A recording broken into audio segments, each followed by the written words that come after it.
When most people think of networking, they still think in terms of some in-person gathering. Usually it's a big room with a lot of people milling about. And the interesting thing is that people hate that energy. It feels awkward and forced and overly formal. And whether you're an introvert or you've just worked a long day, it can be really draining to walk into that sort of environment. And so I find it really fascinating that in this day and age where we do everything from behind the safety of our screens, that so many people still think of networking in this kind of formal, traditional, outmoded sort of way. And in talking to people, I think a lot of that is because of the associations we have with networking, because we feel that we have to be formal or awkward or disconnected. The idea of taking it out of those in-person environments and moving online, understandably, feels like it's gonna feel more disconnected and awkward. And the opposite is actually true.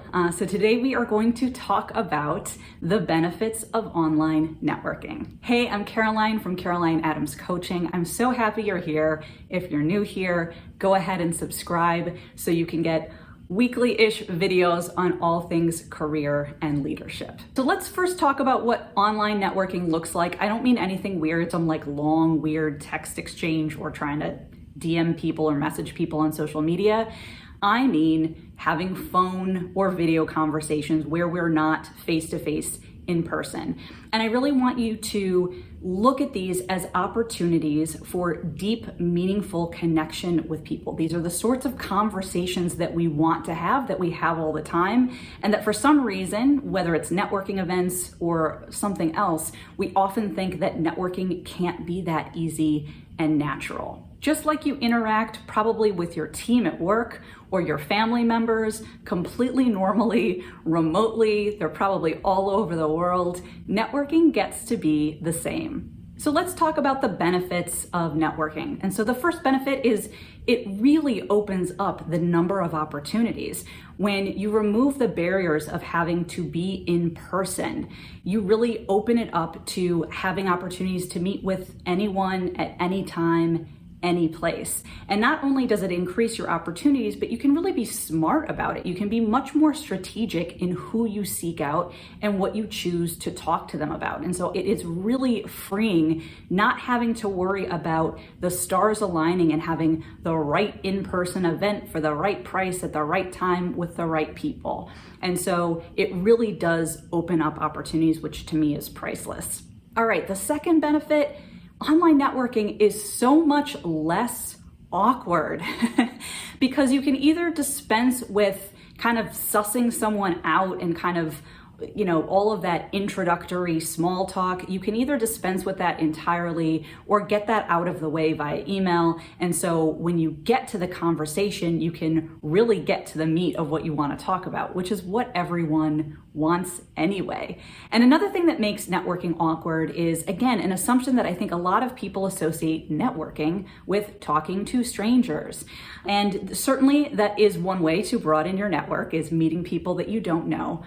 And what is one of my favorite ways to actually broaden your network is through weak ties. Now, weak ties are the people that your existing network, your colleagues and your friends already know, but you don't. And the beauty of weak ties and getting these introductions from people that we already know is twofold. Number one, weak ties are where the magic happens because they take us out of our bubble. A lot of the time we surround ourselves with people and colleagues that have the same worldview, maybe they have the same limiting beliefs, they're probably seeing the same opportunities, and they're really marinating in the same juices. Weak ties take us out of this. They expand us to new ways of thinking, new opportunities, and really expand us beyond our bubbles. The second part of the beauty of weak ties is that because they are introductions from people we know, it's a warm connection. There's kind of like an already vetted quality to it. We know that our friends or colleagues have approved of this person, and so we can come into the conversations probably much more warmly, lower our guard a little bit, and know that there is a basis for the introduction and a great foundation to actually make a weak tie a much stronger tie over time. So those are the benefits. Here's the big takeaway. People are looking for meaningful conversations and real connections more than ever. We just want to belong. We want to feel part of something.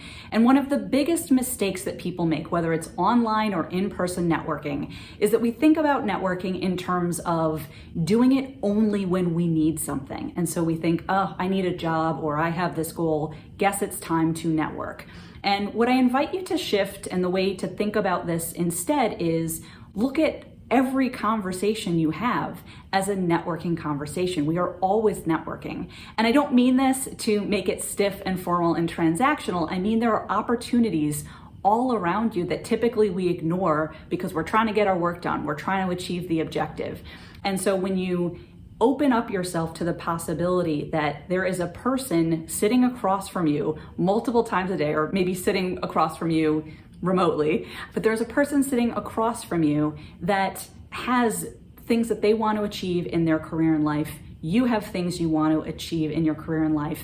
It is time for us to really listen to each other and help each other in achieving those things that we want in our career and life. That is what networking is all about, whether it's online or in person or a totally different way. So I invite you to remove the physical and mental and emotional and energetic barriers we have around networking and the fact that we feel like they need to be in person at these events that we don't like anyway, and really bring our humanity and connection into these conversations, whether it is in the course of our normal day or whether we are setting out to have specific online networking conversations. I hope you've enjoyed this. Please leave your questions or comments below. And if you're interested, I run a course several times a year. It's awesome. I want to say life-changing, but I'll let you read the reviews to determine for yourself.